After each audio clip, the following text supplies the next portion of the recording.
Good morning, everyone. I'm joining this conference from the ancestral, unceded, and traditional lands of the Ho'okamallam and Squamish-speaking peoples. And as an invited guest, I extend my appreciation for the opportunity to work in this shared territory. My name is Ana Maria Bustamante. I'm the coordinator of the Barabee Intercultural Planning Table, or Barabee Local Immigration Partnership. And also, I coordinate the Barabee Together Coalition Against Racism and Hate. It is a pleasure for me to be here and share this plenary representing our communities, ensuring diversity and inclusion within LIPs and RIFs. The LIPs and RIFs were established to enhance collaboration, coordination, and strategic planning at the local level to make communities more welcoming and inclusive. For LIPs and RIFs to develop its work and be more effective, in its imperative that we reflect the diversity of the communities that we represent. Diversity brings different ways of engagement, collaboration, and coordination of stakeholders, and creates inclusivity, respect for all, and making everybody feel welcome, valued, and supported. Today, we will hear from Sarah Wayland, Senior Manager for the Hamilton Immigration Council, on the work the Hamilton LIP has been developing, incorporating diversity and inclusion in the LIP's structure to include local communities.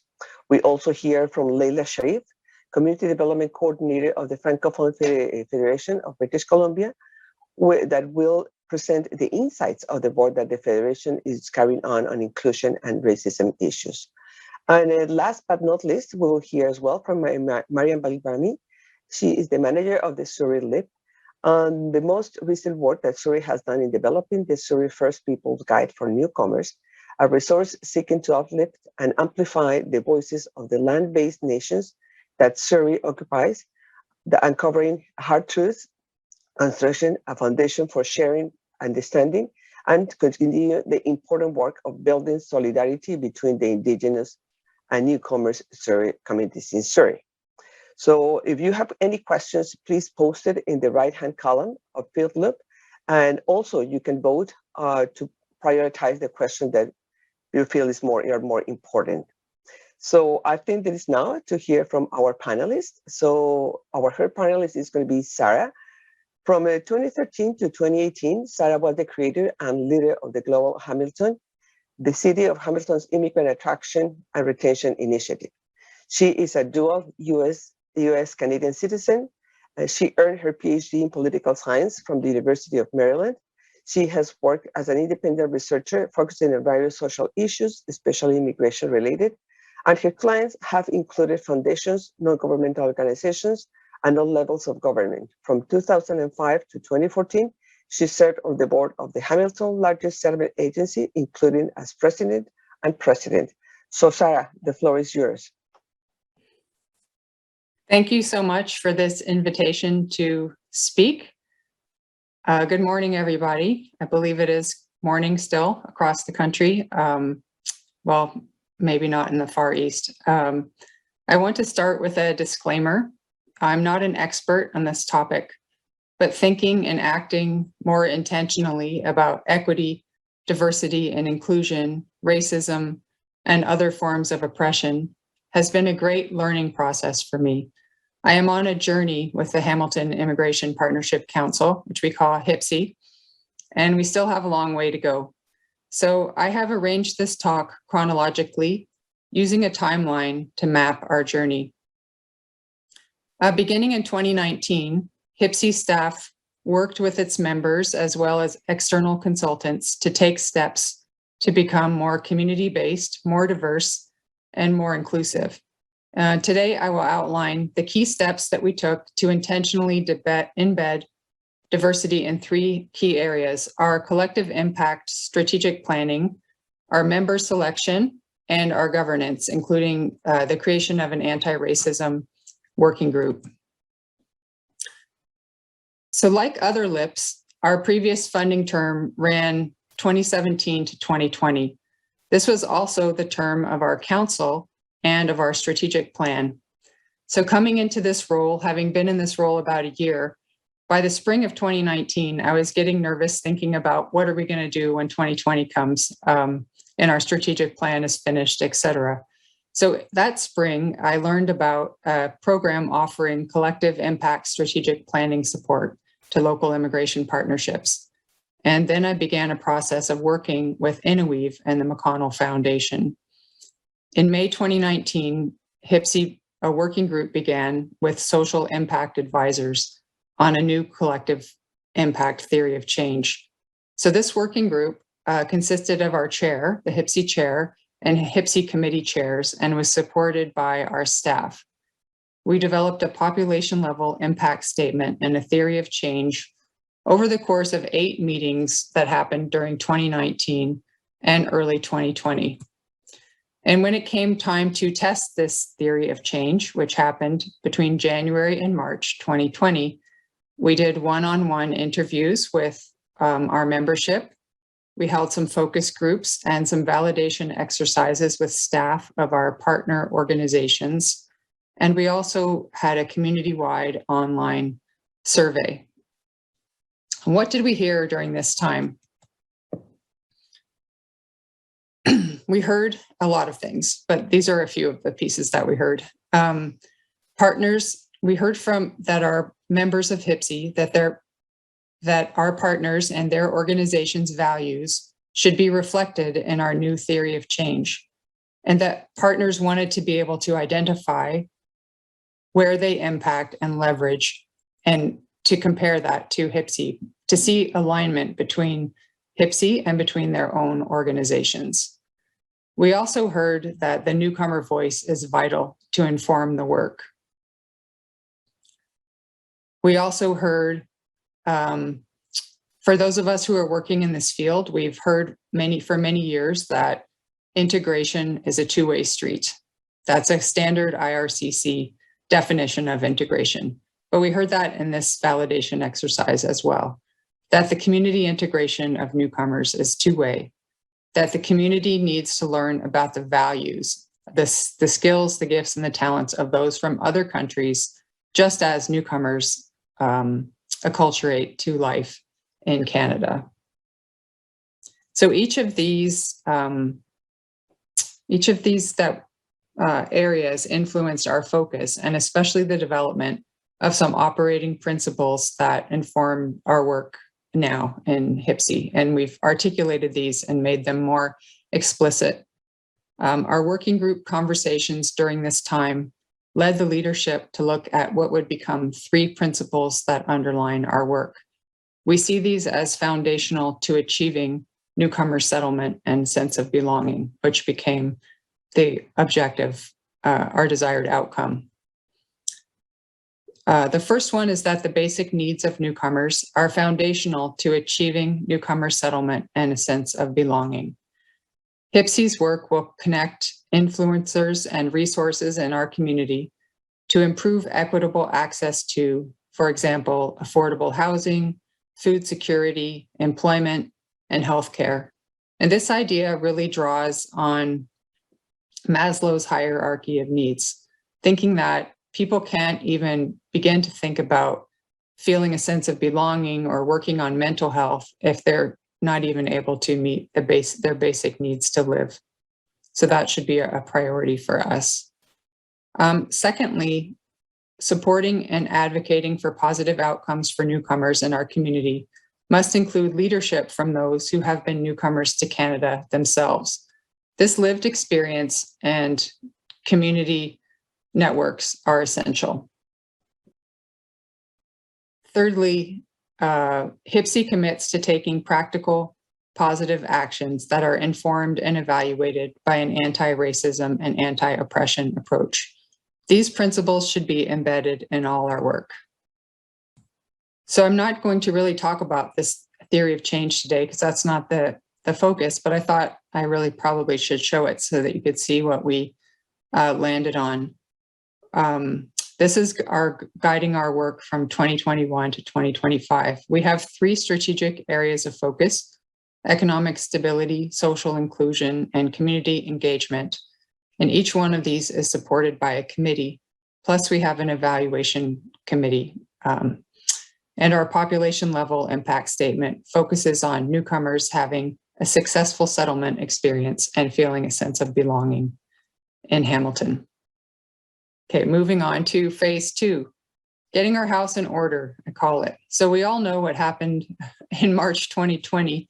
A lot of changes happened in the settlement sector very quickly, and in the world. Events and activities kind of slowed down for us as a LIP, but some of our members were working flat out and also within a rapidly changing context. So it was difficult to engage those who were involved in direct services as they were really undertaking a lot of new challenges. So we used this time to look inwards, to continue our self-reflection and to regroup. And we did form a number of short-term working groups that worked quite well during this time. In June 2020, an anti-racism working group launched to make recommendations for steps that HIPSI can take to mitigate racism within our own structures and activities. This group met 4 times over 4 months and submitted recommendations for modifying HIPSI's terms of reference and for how HIPSI can adopt anti-racism, anti-oppression lens for its work. And this group actually was supposed to disband at the end of 2020, but it's actually, they want to keep going. So this working group still exists. But a number of other short-term working groups formed September to December 2020. A governance working group met several times to review our terms of reference and recommend changes. They incorporated all of the recommendations that had been made by the anti-racism working group. Concurrently, an evaluation working group formed to provide direction for evaluating our collective impact work. And then in December 2020, we adopted this new terms of reference and a new evaluation framework. And this was the final meeting of our old council. And I have to give a shout out to more than 20 individuals who really took our work forward by participating in one or more of these working groups. These were council members that we had. So what were some of the changes in our terms of reference that were recommended? These recommendations were made by our anti-racism working group and then endorsed by the governance working group and then approved by our council. So they went through a whole process. And this one here was flagged by our anti-racism working group as an equity issue, which may not be apparent at first blush, but I think it's a good example, and that's why I want to show it. So under our previous terms of reference, the vice chair served for 3 years in that role and then became a chair of our council for 3 years. They were selected by an ad hoc committee, and their total time commitment to our partnership council then was 6 years.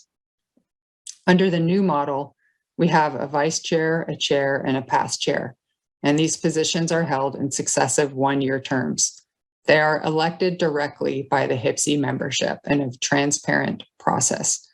And the total time commitment then is 3 years. So this was flagged by our anti-racism working group as an equity issue. And we hope that this will lead to more candidates coming forward and nominating each other in future iterations and elections. A second area of change is committee chairs. Previously, committee chairs were, well, there wasn't necessarily a process. They were kind of appointed. Who would do this job? Who would be good at this job? They were approached and they became the chair. But under our current terms of reference, the committee chairs are elected by the committee members. And we also have been encouraging a co-chair model. So actually all of our committees are chaired by two individuals who work as co-chairs with each other. Another change is that membership previously was based on the length of the contribution agreement. So 2017 to 2020. And if we had repeated that, it would be 2021 to 2025. But we heard that smaller organizations may not wish to serve on HIPSI indefinitely. We should give them a break and allow them to serve a term and then rotate off. And we should have more rotation among our membership rather than expecting the same people to be there all the time. So now we have a staggered 2-year term for members with the possibility of renewal for another 2 years. That being said, there are some key organizations that we hope will always remain. on HPSI, particularly our larger settlement service providers. That would be hard to operate without them. A final change in our terms of reference involves advocacy. There was no discussion of advocacy previously, but we now have an advocacy protocol, which we adapted from Waterloo Region Local Immigration Partnership. And as far as I know, we did our first delegation to Hamilton City Council in August 2021, focused on the importance of a city-led hate mitigation and prevention plan. Okay, so now for the final and phase 3 and implementation. As our old council wrapped up, we had a transition working group of council members that worked on a selection process for the new council. This group met several times between January and March 2021 to navigate this period between the official close of our old council and the formation of a new council. They designed a process for recruiting and selecting council and committee members, recommended a slate of new members to HPSI's steering committee, and ensured the transition process was transparent and aligned with HPSI's vision. So there was an open online application process. We asked even all of our long-standing members, every single member had to fill out an online application, and we made paper copies available for anyone who might have difficulty accessing an online application process. We did notify all of our existing council members to let them know that this was happening, to encourage them to apply again. Most of them did, but some did not. There were a few surprises in terms of some longstanding members did not apply, and then some organizations who had never been part of our council before did apply. And so that has really been an interesting process to see that happen. The ones who did not apply, so in some cases, they just didn't get their act together in time, and they can apply next year when we have another open call for applications. So I'm proud to say that our new council, we are very pleased with the results of our new council. We have 28 members representing different organizations and some who are there as individuals and community members. 60% of our council members have lived experience of immigration, and many of the council members also serve on a committee. But among those who serve only on a committee but are not a member of our council, close to 80% have lived experience of immigration. So in closing, there are a number of lessons that we learned and quite a lot that I didn't cover today, including our projects and how we select them, how we will embed ARAO principles into our work. These are ongoing conversations that we're having. But a few lessons that came to mind when I was reflecting and preparing for this talk is that when we diversify the table and voices at the table, the change will follow, as long as those voices feel empowered and able to participate. Be prepared for new challenges to arise. We had some unforeseen challenges, for example, some major institutional players in our city who did not apply to be on HPSI at this time.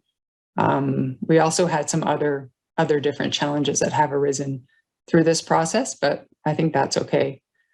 I really looked a lot to other local immigration partnerships. We did, not just me, but looking at other LIPs and seeing what they're doing, but then thinking about what worked best in our own context and with our people that we have involved. We used a lot of these ad hoc working groups. We see that people really want to be involved and they want to make an impact, but they don't necessarily want to contribute for a long period of time. And so using these working groups, which captured individual interest and built on skills of its participants, was really a good way of moving forward. And I want to conclude by just saying that anti-racism, anti-oppression work is an ongoing process. It's not something that can be achieved. It is a journey that we are continuing on and that we know will take us forward into the future. I look forward to answering questions when the time comes, and I encourage you to follow us check out our website and to follow us on Twitter or on Instagram. And thank you very much. Thank you very much, Sarah.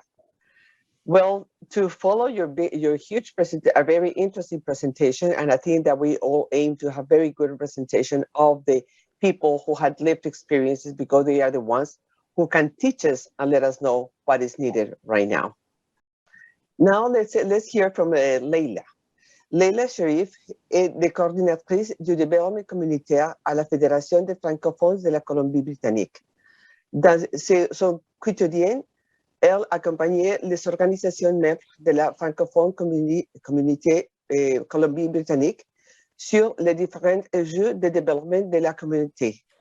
Sensible aux problématiques d'inclusion et de diversité, elle a participé activement à l'élaboration d'une charte antiraciste pour les organisations francophones de la Colombie-Britannique. La réalisation de cet outil a été portée conjointement par la Fédération francophone de la Colombie-Britannique et le réseau en immigration francophone de la Colombie-Britannique, et alimentée par les contributions de nombreuses associations. En tant que les panélistes, elle nous présentera les différentes étapes de ce projet collaboratif en phase de finalisation. Leyla, the floor is yours. Merci Anna-Maria, merci infiniment de votre accueil aujourd'hui. Je voudrais commencer par reconnaître qu'en prenant la parole aujourd'hui, je me trouve sur les territoires ancestraux des Premières Nations Squamish, Musquam et Tsleil-Waututh. J'ai été invitée donc aujourd'hui pour vous parler du projet de charte de lutte contre le racisme dans les organisations francophones de la Colombie-Britannique.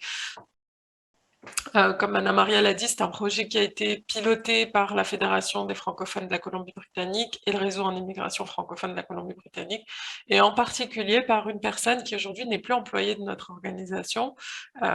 Donc c'est juste pour vous donner un sens de, je ne suis pas la personne qui a piloté le projet, mais j'ai eu la chance d'assister, de participer à tout le processus, donc je vais essayer de vous présenter les différentes étapes de l'élaboration de la charte et vous expliquer où on en est aujourd'hui. Alors, pourquoi une charte de lutte contre le racisme? En fait, l'idée a émergé dans le cadre d'une rencontre communautaire durant la semaine de l'immigration francophone en 2020, donc il y a un an. L'objet de la rencontre était la lutte contre le racisme et l'inclusion des minorités visibles. Et au sein de cette rencontre communautaire, on a fait le constat, encore une fois, malheureusement, de la sous-représentation des personnes issues de groupes racisés dans nos organisations et de l'absence d'outils dédiés à la lutte contre le racisme systémique à l'échelle de notre communauté. Le choix a donc été fait de constituer un groupe de travail sur appel à la communauté qui a choisi d'élaborer une charte de lutte contre le racisme. Alors, les différentes étapes de l'élaboration de ce document, ça a été, donc, je vous le disais, la constitution d'un groupe de travail, puis un travail d'analyse de terrain, de collecte de données. Ensuite, on est passé à l'élaboration, la rédaction du document, du contenu et d'un guide d'accompagnement, puis à la conduite d'une consultation communautaire sur le document finalisé finalement.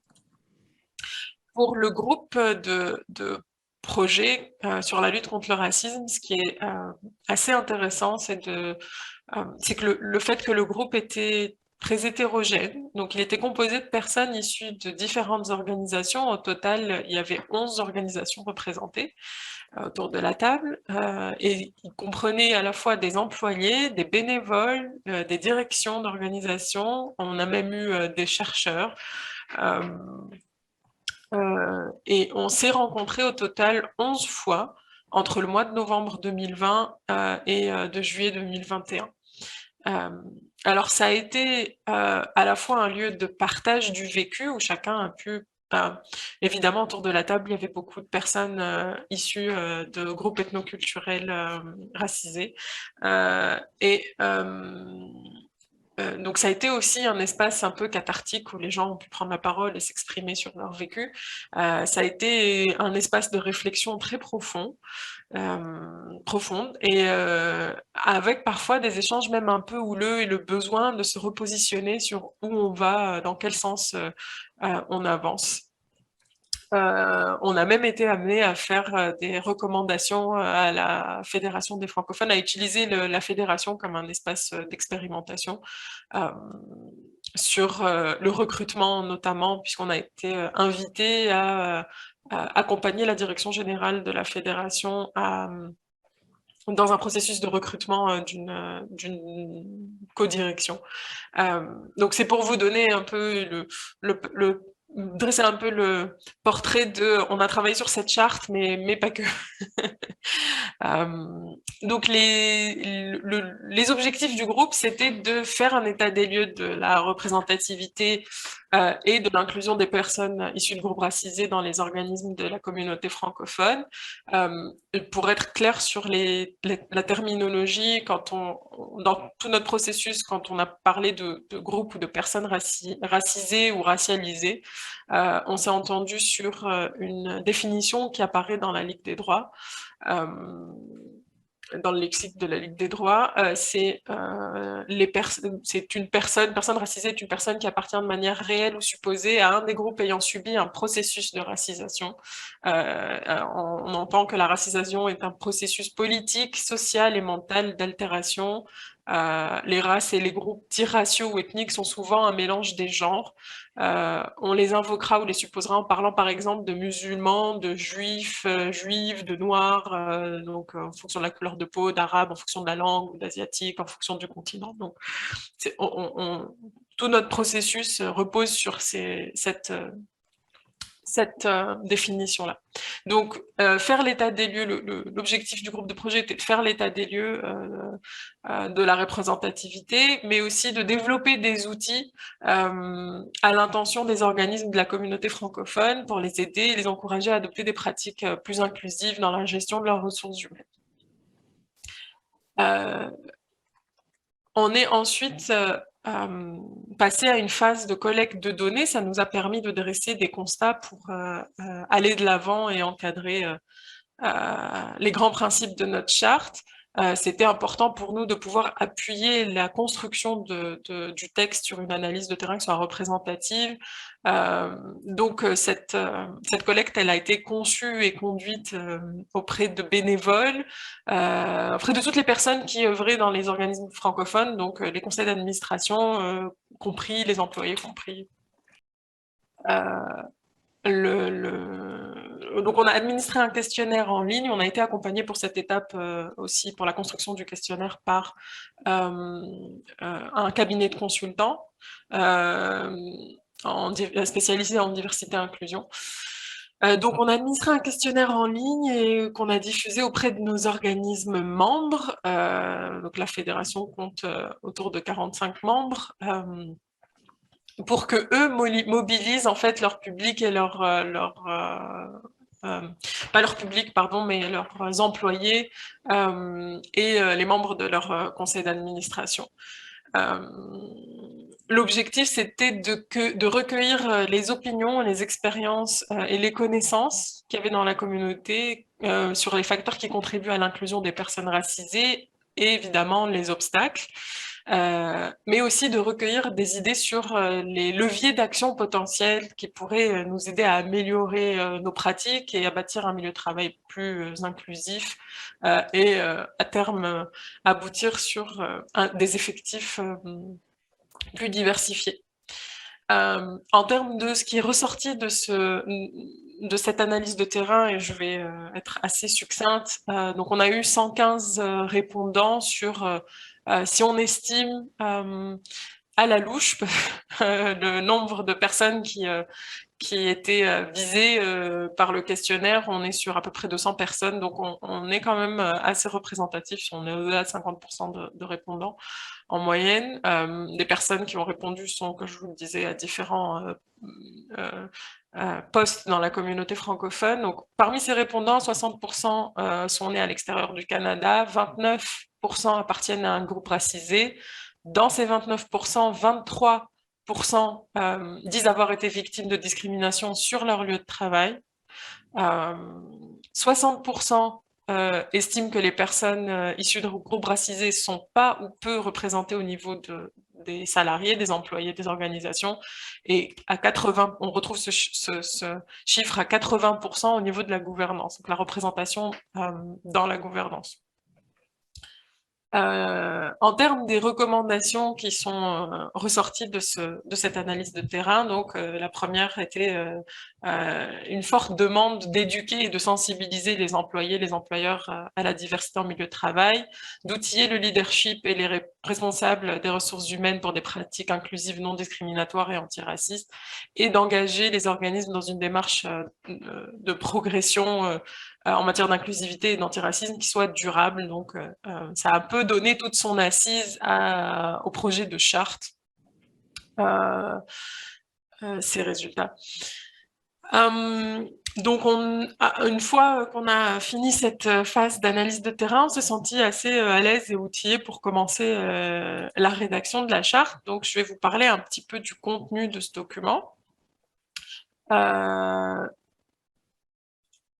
Alors, l'utilité de la charte, c'était de se doter d'une feuille de route pour les organismes qui voulaient s'engager dans une démarche de mise en œuvre d'actions, d'outils durables, pérennes, de lutte contre le racisme et de promotion de la diversité culturelle, et elle est destinée à aider les employeurs à créer des milieux de travail plus inclusifs. Tout simplement, les engagements de la charte sont fondés sur la recherche et les pratiques exemplaires en matière de diversité et d'équité en milieu de travail, et ces engagements ont été pensés, conçus pour des organismes de toute taille, faciles à mettre en œuvre. En termes d'objectifs, le but de la charte, c'était vraiment qu'on puisse affirmer de façon claire et concrète ses convictions, ses engagements sur le sujet de la diversité, de l'inclusion, et avec donc donc dans le but de promouvoir la diversité culturelle, lutter contre les discriminations, engager tous les collaborateurs et gestionnaires pour un environnement de travail plus inclusif. Donc, il faut voir la charte comme un outil pour aider à transformer vraiment la bonne volonté en action concrète, engager les organismes dans une démarche de progression qui soit durable, et mener des actions concrètes qui ont un impact, acter les choses. Donc voilà, l'objectif c'était vraiment d'avoir un suivi et de soutenir les efforts faits pour plus d'inclusivité dans la communauté. Donc évidemment, cette charte, elle bénéficie à la fois aux employeurs, puisqu'elle va améliorer l'attraction et le maintien en poste des employés, elle va améliorer l'expérience client, parce qu'on va aller vers plus de reconnaissance du client dans le service. On espère aussi à terme pouvoir rejoindre des bénéficiaires qui sont peu ou mal desservis. Et en termes pour les employés, en termes d'avantages, on constate que la création d'espaces inclusifs, le fait de le dire, ça améliore le travail d'équipe et l'engagement forcément des employés. On a doté cette charte d'un cadre de suivi, qui comprend des outils d'auto-évaluation pour les personnes signataires, les organismes signataires, des ateliers et des ressources de sensibilisation au racisme systémique et à la lutte contre les discriminations, des formations en gestion inclusive, des ressources humaines, pardon, et la constitution d'un comité diversité et inclusion pour travailler sur toutes les formes de discrimination qui peuvent atteindre la communauté. Donc, avec le groupe de travail, on est arrivé devant la communauté au mois de juin 2020, plutôt fiers de l'outil qu'on avait conçu ensemble, et on a obtenu le soutien d'une grande partie de nos membres, mais malheureusement, il y a aussi eu des interventions plus mitigées. Donc les réactions qu'on a eues lors de cette consultation communautaire sur le document qu'on avait fabriqué a suscité des réactions qui ont vraiment témoigné d'une division dans la communauté. Alors, d'une part, il y a est apparue la difficulté à reconnaître la présence de discrimination basée sur l'appartenance à un groupe racisé au sein de nos organismes. Donc certains organismes estiment que peut-être être irréprochable, ou en tout cas voilà, vraiment cette difficulté à reconnaître la possibilité que ça nous touche aussi et qu'on soit concerné aussi par ces risques-là et ces dangers-là. Alors, une charte pour la diversité ou la lutte contre le racisme, pourquoi vous voyez ça apparaître? C'est parce que au départ, la charte devait être nommée charte de la diversité pour la lutte contre le racisme. Donc certains membres ont trouvé que quand on leur a présenté une charte sous ce nom, la charte n'allait pas assez loin sur le sujet de la diversité et de l'inclusion, puisqu'elle traitait uniquement les discriminations subies par les groupes et personnes racisées. Donc, au final, on était plutôt d'accord là-dessus. Effectivement, c'était plutôt une charte de lutte contre le racisme qu'une charte pour la diversité.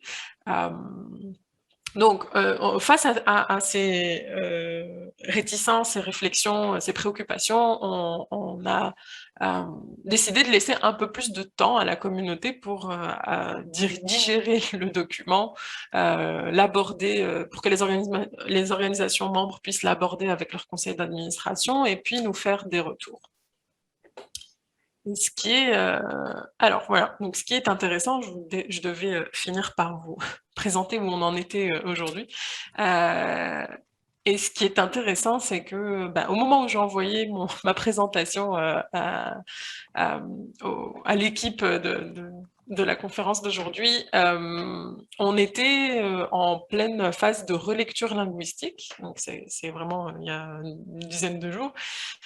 Et dans le cadre de ce travail, on a fait en sorte d'apporter plus de précision au texte. Alors, donc une fois qu'on a collecté tous les retours qu'on a reçus, on a voulu apporter plus de précision, clarifier certains éléments, et notamment concernant le rôle que jouerait la fédération dans le suivi de la mise en œuvre de la charte par les membres, puisque ça faisait partie aussi des préoccupations. Donc on était plutôt à l'aise avec le document final.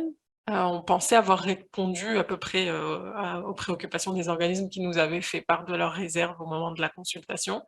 Et on avait prévu une signature officielle hier, donc mardi 9 novembre, pour tous les membres qui souhaitaient adhérer, donc de faire poser ce geste collectivement en communauté. Malheureusement, suite à l'invitation à l'événement de signature, on a à nouveau fait face à des oppositions à la charte. Donc, je ne vais pas pouvoir trop rentrer dans le détail, mais c'est censément les mêmes préoccupations qui étaient arrivées lors de la consultation communautaire. Mais comme on était en plus en phase de changement de présidence à la fédération, on a malheureusement dû ralentir et annuler l'événement pour laisser le temps à la nouvelle présidente de la fédération de prendre connaissance du dossier. Donc aujourd'hui, je vais terminer ma présentation en vous laissant un peu dans le suspense, vous et comme nous, sur dans quelles conditions on va adopter cette charte. Mais en tout cas, personnellement, je peux vous dire que de tout cœur, j'espère que cette charte va voir le jour. Je sais qu'on a encore du chemin à parcourir en tant que communauté et en tant qu'organisme porte-parole, même si c'est un petit pas en arrière auquel on s'attendait pas forcément, mais c'est la réalité de notre communauté. On s'arrête pas là, même si pour l'instant la charte est en suspens, mais on va très vite avancer dessus. De toute façon, on continue le travail de sensibilisation, donc on a les outils et les ressources qui sont en cours d'assemblage et de mise à disposition auprès du réseau. Les formations en gestion des ressources humaines inclusives qui arrivent dans un mois. Et en parallèle, on est à la recherche de financement pour créer un poste en diversité et inclusion à la fédération, donc et avoir une personne une personne qui soit sur ce dossier à 100% et qui nous aide donc à progresser, continuer de progresser sur cet enjeu et nous aider à faire progresser toute la communauté. Donc voilà pour moi. J'espère que j'ai respecté mon temps. Anna Maria, je vous rends la parole. Et je serai contente de prendre vos questions, évidemment. Merci, Leyla. Okay, so let's move on to our last speaker. Mariam Bilgrami is the manager of the LIP. She is a Pakistani Canadian and has been a settler on the stolen lands of the Tsleil-Waututh, Stolo, Kirkwood, Stsubinis, and Musqueam nations since 2015. With over 20 years of experience in social work and international and community development, she has worked in the BC settlement sector with immigrants, newcomers, and refugees for several years.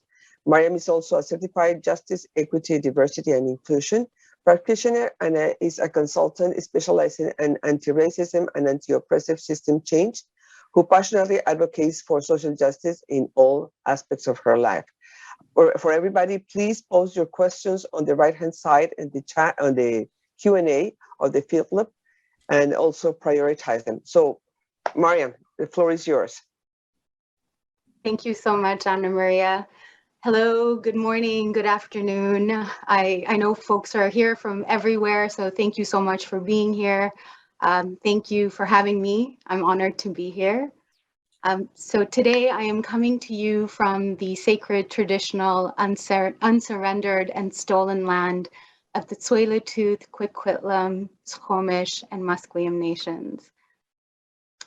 As our journey towards learning and unlearning the truth continues, and we strive to fulfill the Truth and Reconciliation Commission's calls to action, it is important that we continue to build relationships and engage in ongoing self-education.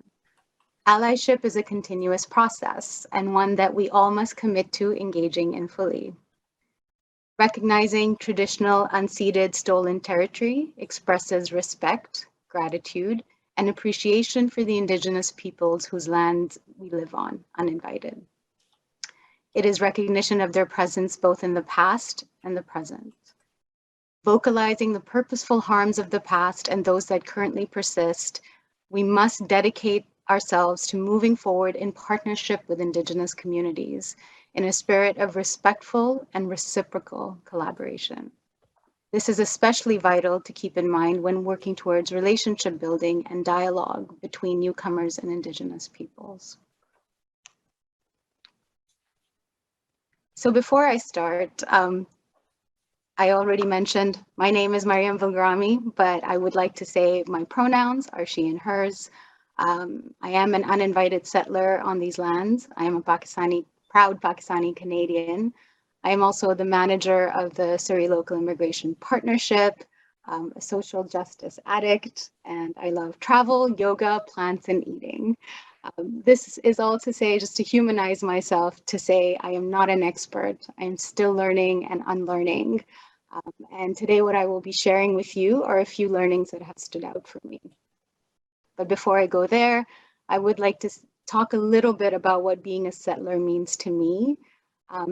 And how I see it is being a settler means understanding that we as a nation are deeply entangled in the violence of colonialism, and that this colonialism and pervasive violence continues to define contemporary political, economic, and cultural life in Canada. Seeking pathways to transformative change is one of the pathways I choose, one that prepares me to imagine and move towards just and beneficial relationships with Indigenous nations. So, how I've structured today is to kind of share some learnings, some failed and promising practices with you. And I'm doing it in this way as I believe that all of us have to contextualize these learnings to our own spaces. So starting step number one for me, when I first began working at the Surrey LIP a year and a half ago, was to find ways to cultivate safe spaces. And how I did that was through seeking understanding, and most important to me was decolonizing. And what does this mean though? It was taking a step back or many steps back. it began with me understanding my own role, social location, and identity of who am I and why me as a settler, an uninvited settler on these lands, but also when I'm looking at it from the context of the Surrey Local Immigration Partnership, why us? You know, why our organization, and who are we, and what kind of power do we hold? But then even taking a further step back from that to make sure that I'm understanding history, becoming more deeply aware and acknowledging the experiences that have shaped today's social context. And this is wider than just a specific community or building a relationship with a specific community. It was important to establish ethical spaces for dialogue on common interests, but also points of difference. And to do that through, you know, seeking and asking and respectfully learning. It was also important to ensure the approach is one of understanding. So not just asking, not just for the sake of knowing, but truly seeking and finding out why. Why is this? You know, who has benefited from this? Who doesn't benefit from this? And that, you know, this one is one that's close to my heart, and I'm sure it is to many of you as well, which is valuing lived and non-traditional experience and education. When interacting, consulting, and engaging with different communities and diverse communities, it is so important to, I will use this word often, but it's so important to decolonize our approaches, our expectations, and our structures. You know, just because things have always been done a certain way, it doesn't mean that that's how we should always do them. To continuously seek to change, to improve, to learn, and to adapt, I feel is a superpower that we as LIPs can hold, LIPs and RIFs can hold. And lastly, it's so important for people to freely determine their own pathways and to make decisions about all aspects of their own communities and livelihoods. And since this is the core of what we do at the LIP, and our mandate is to ensure that these voices are not just heard because of us, but those pathways are built and stay even after, you know, I don't really want to say that, but even if the LIP is not existing anymore, those pathways need to stay. Okay, step 2. Don't expect a certain outcome, timeline, or result beforehand. So when building relationships and engaging with folks, it's so important to assume nothing. Some of what I will speak about now is going to be based on human and equity-centered design, but a lot of it is also just learnings along the way. So it's, you know, so here's just a few pointers. Don't override or replace ethical guidance offered by those you are engaging and consulting with. It's easy sometimes to jump into the aspect of, well, this is how it was done before, this is the expectation that we have, or this is the guidance that we have to follow. It is imperative to be able to respect the guidance that we're receiving from others, especially when we are trying to build respectful and reciprocal relationships with them. Encouraging collaboration and engagement through respect, acknowledgement, and valuing lived and other experience allows us to build long-lasting reciprocal relationships. Knowing that building these relationships will take time is also extremely important. All of what we do is based off of trust and a mutual understanding and respect. So time is crucial for developing strong and positive relationships with people. So, you know, the goal is to allocate sufficient time and resources for ongoing consultations, so you can also make space and room for iteration and change along the way, so that you're able to reflect on what you're learning and be able to make those changes across the many years, hopefully, that you're engaging with communities. So as I mentioned earlier, equities, you know, I mentioned that a lot of what we're talking about is based on human and equity-centered design. So just a quick overview, equity-centered design is the practice of purposefully involving minoritized communities through a design process with the goal of ensuring that their voices directly affect how solutions will address the inequities at hand. Equitable design acknowledges that equity doesn't happen by chance, but with intent and focus. Furthermore, research highlights that not only starting early, but starting slowly is a strong indicator for future success. It has been claimed that building effective and trusting partnerships takes significant time and is something that should not be rushed. According to Hunt and Social Compass to 2016, if engagement does not begin early and slowly, it has been reported that it may lead to a consultative rather than collaborative process, thus fostering central decision-making, passivity, and consultation fatigue, thereby reducing trust.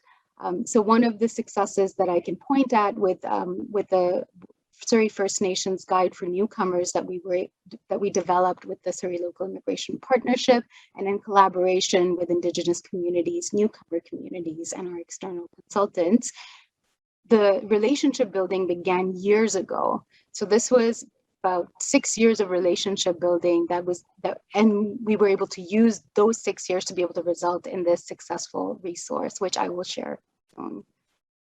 Step 3, incorporate respect, concern, and justice. A lot of this work came from understanding and developing our own ethics framework, but also, we were able to reflect on others that have already done this work and use some of that within the work that we do. So just a quick overview, respect for persons is expressed principally through the securing of free, informed, and ongoing consent of participants. So, and always keeping the understanding that people have distinctive cultures and identities. Respect for community, so respect for customs, codes of practice, concern for welfare, whether that's collective rights, interests, and responsibilities that serve the welfare of individuals is also important. And also interconnection between humans, their stories, their cultures, their intergenerational identities. So enhancing capacity to maintain their cultures, language, and identities is important too. Supporting their full participation and contributions to society is another aspect to consider and keep in mind. And viewing collective welfare as a complement to individual well-being. Justice may be compromised when there's serious imbalances of power, especially when they prevail between a facilitator and participants. Resulting harms are seldom intentional, but nonetheless real for participants. In the specific case of Indigenous peoples, abuses stemming from research have included misappropriation of sacred songs, stories, and artifacts, devaluation of Indigenous peoples' knowledge as primitive or superstitious, violation of community norms, failure to share data and resulting benefits, and dissemination of information that has misrepresented or stigmatized entire communities, such as stereotypes, generalizations created upon the basis of colonized collection and interpretation of data. So it is extremely important to ensure that when we're engaging, when we're consulting, that we keep all of these things in mind, remember the history and the context that has already been set, and sometimes it even helps to acknowledge those things as you're going into these deep engagement and consultation processes.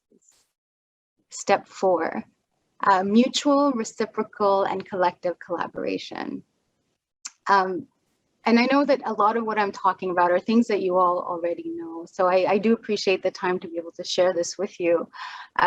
Some of this is you would think is very basic and common sense, but as we go through our work, I shouldn't speak for everyone else. As I go through this work, I realize that sometimes we forget why we're doing what we're doing and the importance of doing it as a collective collaboration. So keeping in mind that community engagement shouldn't just be relevant to the people doing the engaging, but it should be relevant to community needs and priorities as well. And this can be difficult when we are led by funding priorities. So having said that, engagement should always benefit participating communities as well. Examples are compensation for time, feedback and advice, training, local hiring, recognition of contributors, return of results, as well as extending the boundaries of collective knowledge. It's, as I mentioned repeatedly, that it should be relevant to community priorities and also have the potential to produce valued outcomes from the perspective of the community and its members. So wherever possible, trying to work with community members to make programs, events, and learning opportunities relevant, and also tailored to specific needs as expressed by those specific community members. According to Bainbridge, given that engaging partnerships can accomplish more work than what either party could have accomplished alone, partnerships must be reciprocal, genuine, and mutually beneficial. Having said all of that, it can be very difficult when we have specific mandates and priorities that we're trying to reach. The way that we can actually flip this on its head is to say, no, we don't have to aim to these specific things. Human and equity-centered design focuses on this aspect of ensuring that your initiatives are heading towards systemic change. What you're doing then is engaging without any assumptions, without any preconceived notions. I see that I'm running out of time, so I'm going to breeze through the next couple of slides. Step 4, honoring people's ways and practice. Part of engaging respectfully involves acknowledging and honoring different ways and practices. These ways and practices can be effectively learned by building trusting relationships with people from the communities that you are engaging with. Honoring their ways and practices involves understanding and appreciating that communities hold varying views, which differ at times with traditional colonial or so-called Canadian views. Forming strong relationships takes time and trust. Stay connected.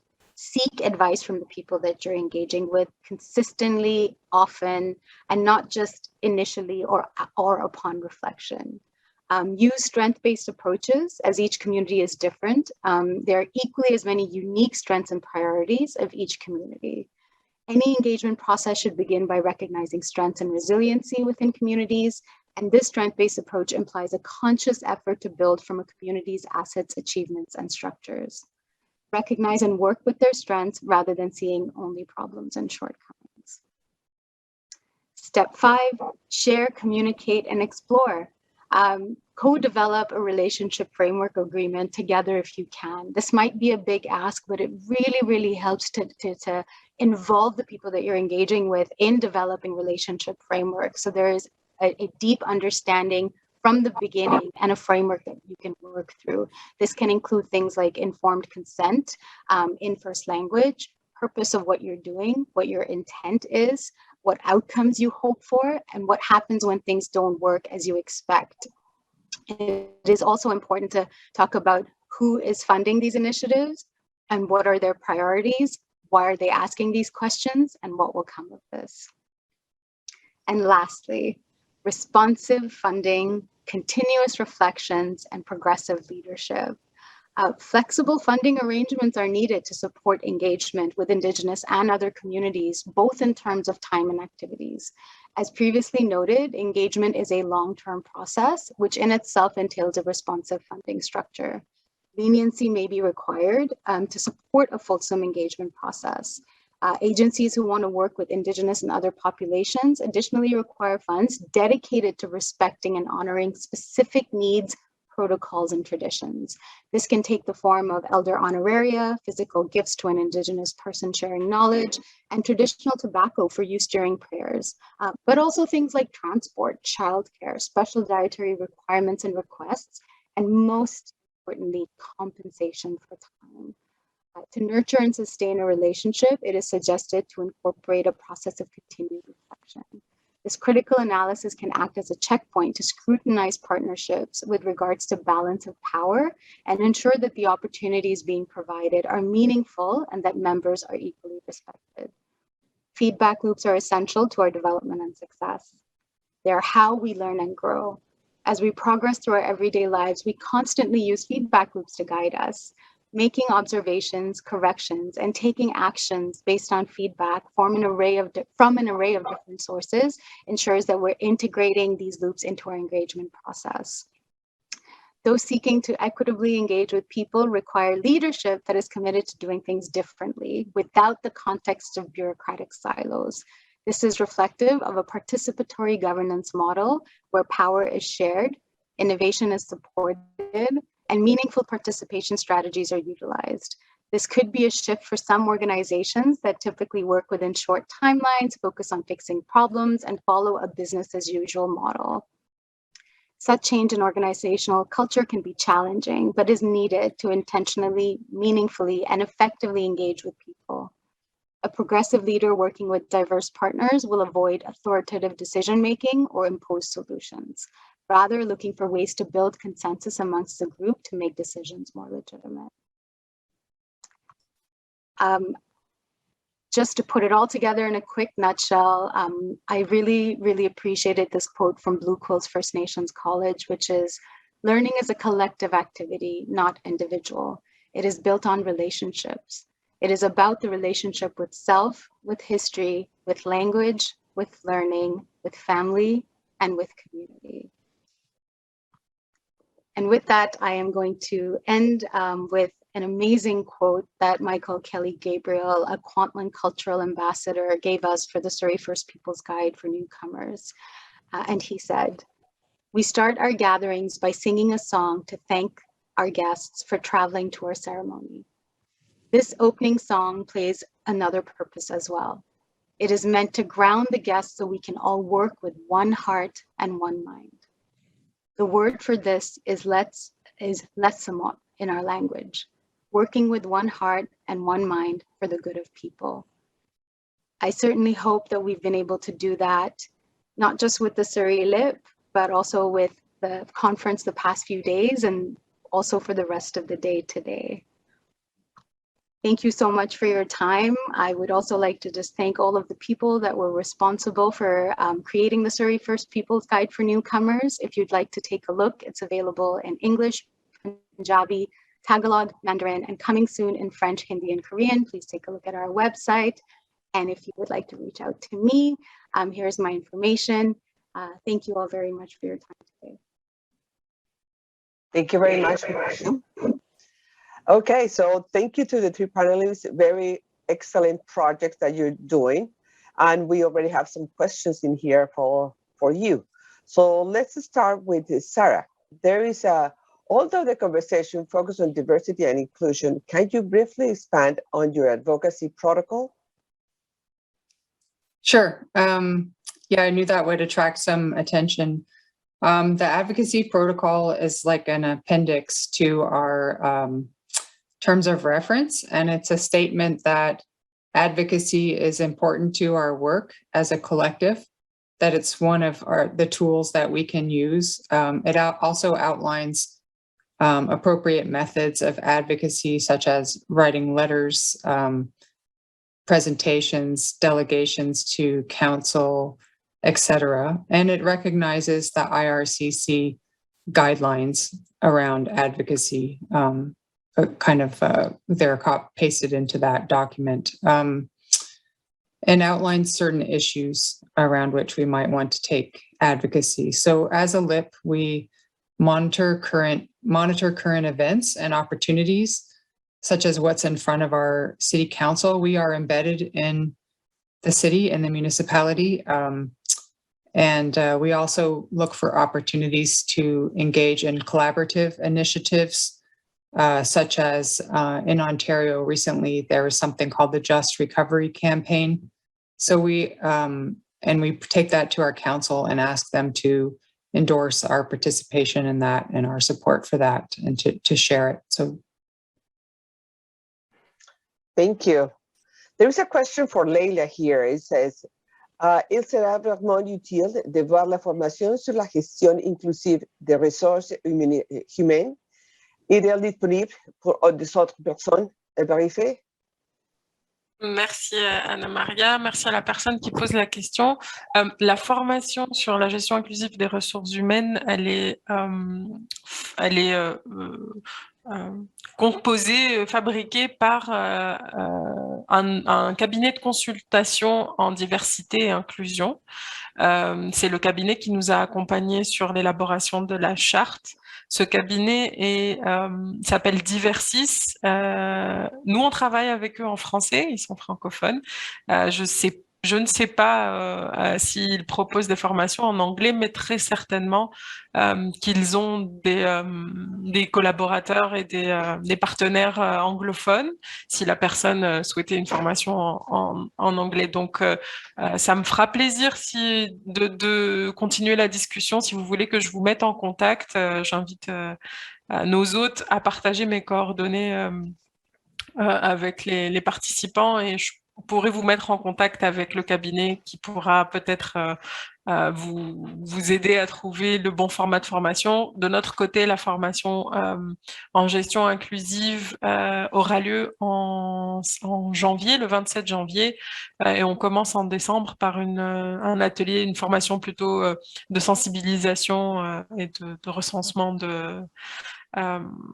des besoins et de la réalité de notre communauté. Donc l'aspect gestion des ressources humaines inclusives, ce sera en janvier. Et à partir de là, moi, si j'ai entre les mains les supports de formation, ça me fera aussi plaisir de les partager avec vous.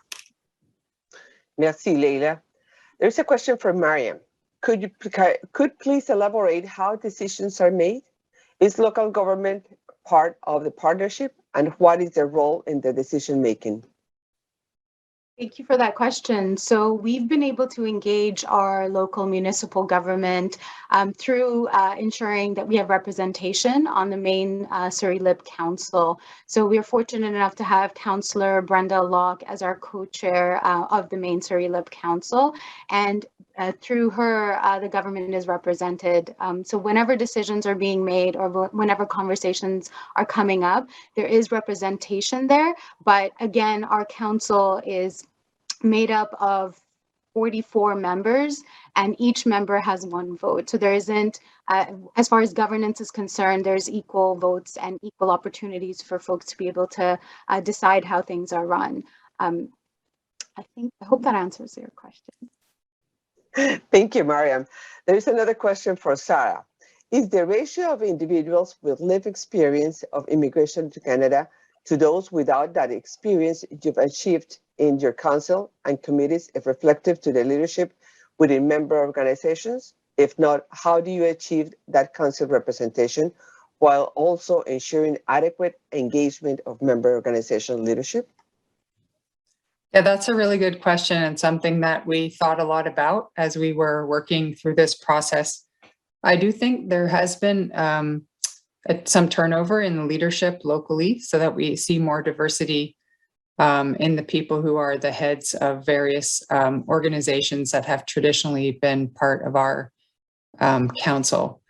However, we're also seeing, because we were very explicit about centering people with lived experience, we are seeing some CEOs and executive directors have put senior staff at the table who have that experience, as opposed to them sitting at the table themselves. So we have always been thinking about how there's this kind of trade-off between having someone who's at the top of a large organization around the table, but sometimes they're not that invested in the work that we're doing because they're overseeing a wide variety of areas. So when they put in someone who's a director of settlement programming in their organization, for example, we get kind of a better fit, but we're not getting the person who's at the top.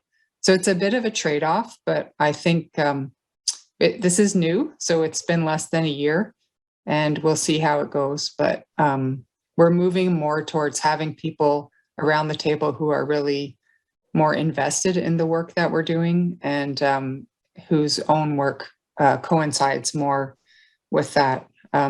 We did ask on the application if people were immigrants themselves or had the lived experience of immigration. And so I think even by putting that on the application and talking about it as an operating principle, just that has changed a bit our own membership. Thank you, Sarah. There's another question for Mariam. Can you suggest some good resources on equity-centered design? Absolutely. So there's a few online resources that you can access. So stanford.edu, and I'd be happy to share some links as well if you would like to reach out to me. Has some incredible ready to go toolkits and resources for folks who would like to do some self-learning. There's also the opportunity to reach out to SFU Radius through their program, through their Migrant Systems Leadership Change Program, as well as their Refugee Livelihood Lab. They actually provide courses and certifications on systems change, but also human and equity-centered design. And those are the certifications that I went through to learn what I did. Thank you, Mariam. There is a question for everybody. How can LIPs, RIFs, and NGOs work together in serving newcomers? That's the $1 million question. Who wants to start? Well, I think I'll go first, but I think what I've been presenting today is to have them around the table at the decision-making tables. And I think that is the most important thing that we can do. Something that I should have said in answer to the previous question about organizational representation is that we also have space around our table for 3 individuals who are not representing an organization, but who bring that lived experience. So they're maybe representing an ethnic association, but often they're just bringing their own experience to the table as an individual. And I think that's how we can work together to serve newcomers, is by bringing them around the table and then listening. So doing that deep listening that we heard about yesterday, and building relationships that Miriam has talked about today. I think that is really key for our work moving forward. Leyla, the question it was the same question, and it says, comment les LIPs, RIF et les NGOs pouvaient-ils travailler ensemble au service du niveau émergent? Merci Anna Maria.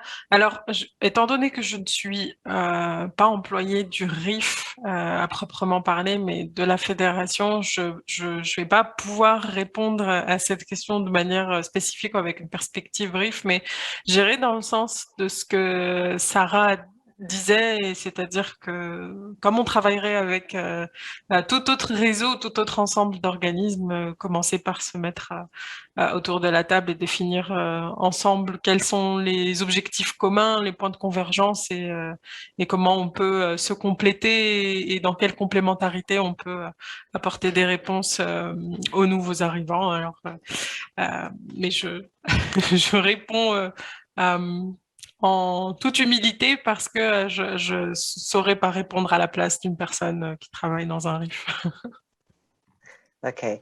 Mariam, do you want to respond to that question? Because Sarah wants to add something to her previous response. No, it's okay? Okay.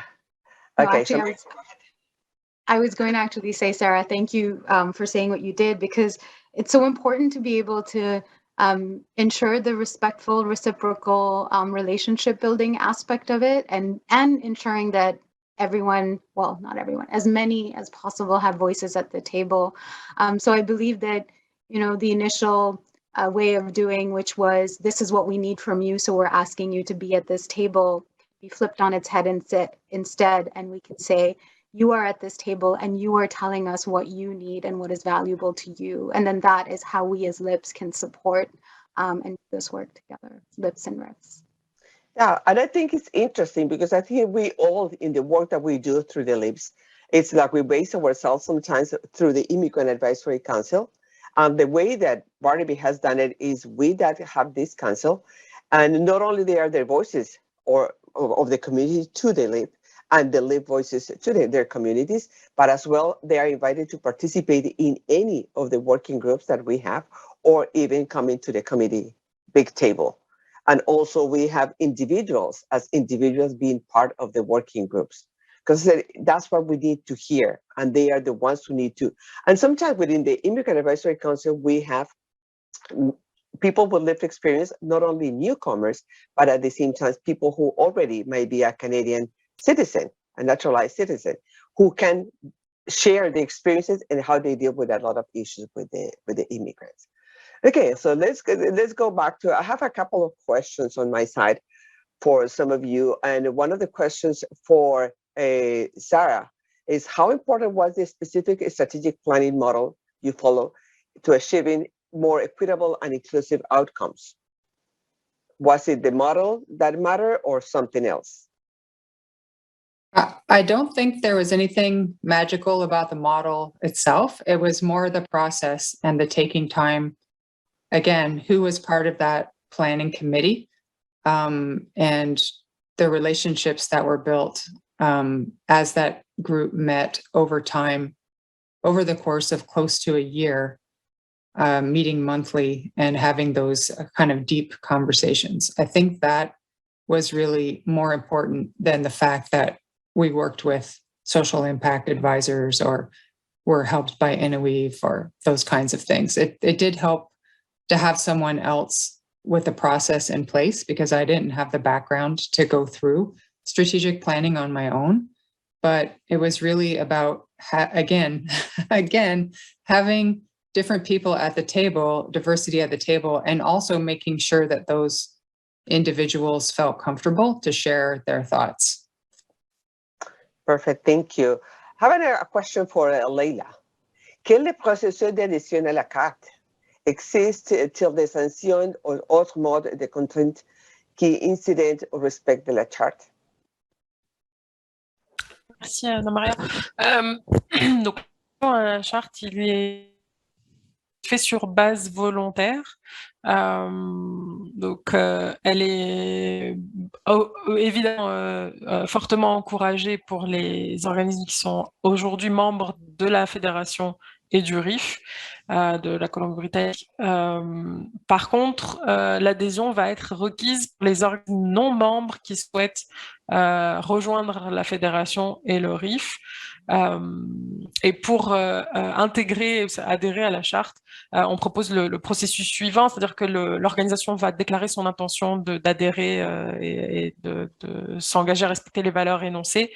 Puis là, elle signera la charte et on l'invite à annoncer évidemment son engagement auprès de son personnel, mais aussi de la collectivité, à travers par exemple un communiqué de presse.